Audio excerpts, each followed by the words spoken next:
Good Friday evening, everyone. Thanks for joining us for Western Mass News at 6. I'm Jordyn Jagolinzer. A state legislator from Chicopee is calling for more action to be taken following the conclusion of the investigation into the Holyoke Soldiers' Home. Representative Joseph Wagner, joined by several Western Mass lawmakers, says he wanted to unify after hearing the governor's proposed reforms for the facility, which saw one of the country's worst COVID-19 outbreaks. Western Mass News reporter Audrey Russo joins us live in Chicopee with more. Audrey?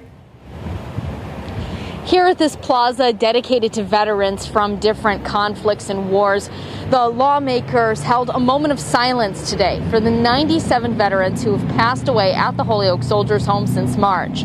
76 of those veterans testing positive for COVID-19. Today, Representative Wagner says he wants to join a coalition of local veterans advocates and lawmakers to ensure another deadly outbreak never happens again at the home.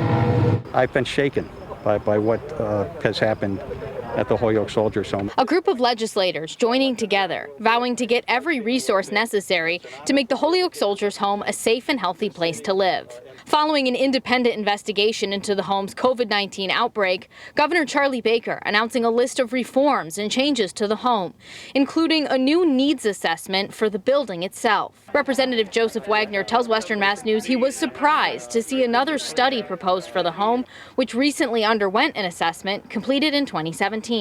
You know, it has me thinking that wasn't part of the consideration. Wagner says that expedited timeline for a capital improvement plan should be able to benefit from that recent study. The governor's goal is to submit a plan for federal VA funding by April of 2021. It's a bit later than the July 31st deadline proposed by a local coalition of veterans advocates who wanted to see plans submitted for this fiscal year. I'm pragmatic, and I know that to get everyone collectively on the same page, that's going to take time. Paul Barabani, a former superintendent who served in the early 2010s, is a member of that advocacy coalition called Fund Holyoke Soldiers' Home Now. He says he's agreeable to the later deadline if his group can have a hand in developing the renovation plan. If the right people have input to that, and I hope again, that our coalition will have a voice in those deliberations. Barabani, however, says he was disheartened to see the governor's proposal this week containing plans for another needs assessment. When I see the word study, it just means delay. Barabani also takes issue with the governor's proposal to make the state secretaries of Veterans Services and of Health and Human Services ex officio members of the Home's Board of Trustees. He feels the more people from the state involved on the board, the less they will advocate for the veterans' health care. Are you going to be loyal to the governor and the administration, or are you going to be loyal to the veterans in that bed who you are their voice to seek what we need? Barabani also says that appointing the Secretary of Health and Human Services to determine the next superintendent will similarly dissolve the Board of Trustees' power within the Soldiers' Home functionality. Now, when it comes to Representative Wagner, he says that his next move will be to propose a meeting with state officials at the Soldiers' Home in Holyoke rather than Beacon Hill. Live in Chicopee, Audrey Russo, Western Mass News. Audrey, thanks for that live report. New at 6, state officials are now requesting an independent investigation be conducted into the COVID-19 outbreak at the Chelsea Soldiers' Home. Senators Elizabeth Warren and Ed Markey and Representative Ayanna Pressley cite the investigation conducted into the Holyoke Soldiers' Home outbreak as producing useful findings and recommendations. As of tonight, 31 veteran residents at Chelsea Soldiers' Home have died from COVID-19. And here's a look at today's number of COVID-19 cases. So far, the state reporting 233 new cases. That's up 7 since yesterday, with a total number of 108,070 in the Bay State. There are 50 more deaths to report today. The statewide death toll now stands at 8,013. Governor Charlie Baker addressing the Bay State this afternoon, urging residents to be cautious as he says COVID-19 is still out there. Western Mass News reporter Lindsay Kane is live in Springfield getting answers on if we are seeing a second wave of the virus. Lindsay? Jordyn, a local expert tells me that Massachusetts residents have done a great job containing COVID-19, but the threat is far from over. You have an individual responsibility to yourself, but you have a societal responsibility. Because if we want to end this outbreak, really end it, and then hopefully when a vaccine comes and puts the nail in the coffin, we've got to realize that we are part of the process. The nation's leading health expert, Dr. Fauci, addressing the country today as officials are seeing COVID-19 data they feared and record daily case numbers. Governor Charlie Baker sending a similar message to residents in Massachusetts. That this is still very much with us. And for anybody who thinks this is over, I would just ask them to take a look at the data coming out of a lot of the states in the South and the Southwest. Dr. Erica Hamilton in the microbiology department at UMass Amherst tells Western Mass News over the phone that some states are seeing the repercussions of reopening when most of the nation was still closed. The states that are seeing such a dramatic increase are ones that opened up much earlier in spring, so they opened up in May, whereas those of us in the Northeast were still closed. While states like Nevada, Arizona, Texas, Florida, and Georgia are seeing massive spikes in case numbers, Massachusetts trends are lower. We're doing very well with the number of cases. We're doing well with the number of hospitalizations. Those continue to go down. So we're doing a great job. I hope people are happy with themselves and proud of themselves because they've done a really good job dropping the number of cases in Massachusetts. And I know it's been really hard on a lot of people. Hamilton says that while it may appear as if a second wave of the virus is hitting different states, it's really a continuance of the first wave that just never fully ended. There was illness, there was an intervention, which caused the drop in the number of cases.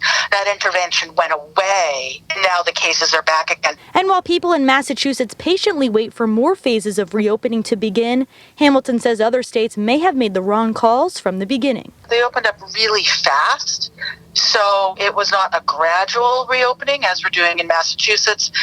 They went from being closed to being open relatively quickly, and you're now seeing the effect of that. Another question people have been asking Western Mass News is about air conditioning. Hamilton says that the chances of the virus being spread through air conditioning at this time is still very low. Live in Springfield, Lindsay Kane, Western Mass News. Lindsay, thanks for that live report. The Diocese of Springfield announcing tonight that their schools will be open full-time for in-class instruction this fall. However, space is limited, so the diocese recommends that parents reach out to their local Catholic school and register today. For more information on how you can register, you can visit our website, westernmassnews.com. A traffic alert for you now in Northampton. Parts of Market Street are being converted into a one-way, this in order to allow more outdoor dining space. Traffic will be allowed to proceed northbound only from Bridge Street. Southbound is being detoured onto Union Street. However, Market Street will remain two-way from Union to North Street. Taking you across the state now to Cape Cod, where restaurants are struggling. As the 4th of July weekend approaches, some aren't doing as well as they would like to. One restaurant owner says part of the problem is the president's ban on seasonal workers. She only has 9 employees hired and usually has a staff of 35, which means that a reduction in hours and a loss of money for her. Here I am at lunchtime and I'm closed, and I've got 20 empty picnic tables, and the phone's been ringing off the hook, but I can't do it. Restaurants on the Cape have already lost a month's worth of business. Owners say that's money they just can't make up in September and October. And for more coverage on the coronavirus emergency as it continues to develop, you can log on to our free streaming Western Mass News app. Tomorrow marks 20 years since Molly Bish vanished from her lifeguard post in Warren. A special tribute is being planned for her this weekend. Western Mass News reporter Leon Purvis is live at MGM Springfield with the details. Leon? Jordyn, I spoke with Molly's oldest sister, Heather Bish. She wants her sister to be remembered as the young, kind-hearted teenager she was, and the work her family has put into child safety over the past 20 years.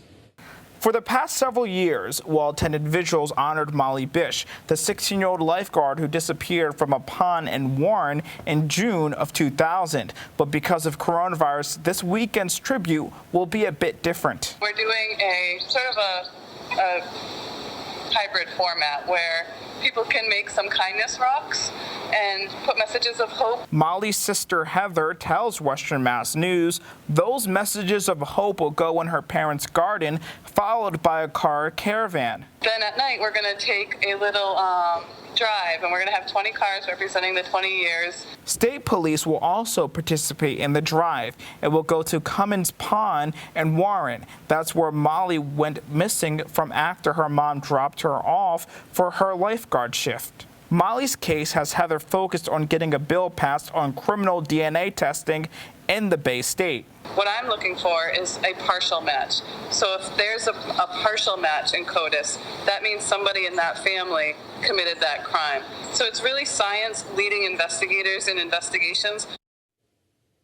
In a statement to Western Mass News, Worcester District Attorney Joseph Early says, "We have had many items tested for DNA over the years, and we continue to do so. This case is very active, and a tremendous amount of work is being done. I'm hopeful it will be solved." The high bird visual for Molly Bish starts tomorrow at 5:30 at her parents' house. Anyone with information about the Molly Bish case is encouraged to call state police. Live in Springfield, Leon Purvis, Western Mass News. All right, Leon, thanks for that live report. Now to new developments in the case against a West Springfield man accused of killing 7 motorcyclists in New Hampshire back in June of 2019. The court granting prosecutors the right to submit new evidence of Vladimir Zukovsky's alleged erratic driving earlier that same day before the fatal crash. Witnesses say they saw his vehicle swerving far outside of its lane and traveling at a fast speed. Prosecutors can also submit new information on Zukovsky's criminal history and alleged drug use. However, the court denied the prosecution's request to admit into evidence a crash in Texas that happened just 18 days before the New Hampshire crash. Zukovsky insinuated to officers that he was under the influence of heroin and that his drug use caused that crash. Zukovsky remains behind bars in New Hampshire after pleading not guilty to multiple counts of negligent homicide and driving under the influence.